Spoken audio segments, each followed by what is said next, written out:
Daily Dems doing the work, making noise, and fighting back, day 119.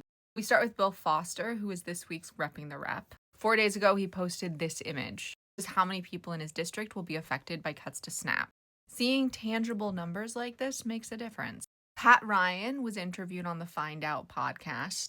He called the big bad billionaire bill an ish sandwich, which is not only accurate, but it's also memorable, which is what we need to get enough people to sound the alarm.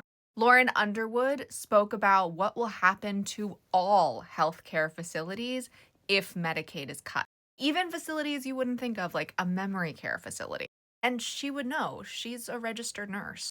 Jake Auchincloss was on Fox News, which I love, because that's the only way the people watching Fox News are gonna hear the truth. He listed a bunch of things that China's excelling in that DT is cutting. So much for America First. Jared Huffman made this great thread raising alarm about the Christian prayer service at the Pentagon. It may seem small, but it violates pretty much the foundation of the United States.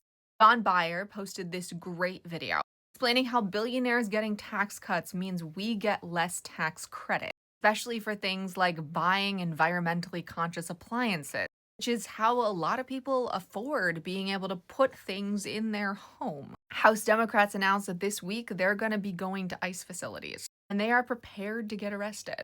In these two articles, we have quotes from Adriano Espaillat, the chair of the Hispanic Caucus, Ed Kassar, chair of the Progressive Caucus, Brad Schneider, chair of the New Democrat Coalition, as well as Delia Ramirez, Greg Landsman, Joe Morrell, Pramila Jayapal, and Juan Vargas, and Rob Menendez, who was there with LaMonica McIver for the tour. I also quote Black Caucus Chair Yvette Clarke, who you can see in this photo. So for those of you saying do something is equivalent to get arrested, you might just be getting your wish. And finally, Tina Smith posted this incredibly powerful, horrific, and heartbreaking thread on the 5th anniversary of George Floyd's unaliving.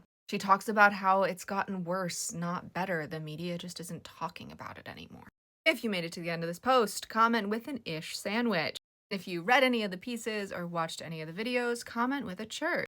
Because who wants to tell Hegseth that the Pentagon isn't one? Our voices are a superpower, but only when we use them.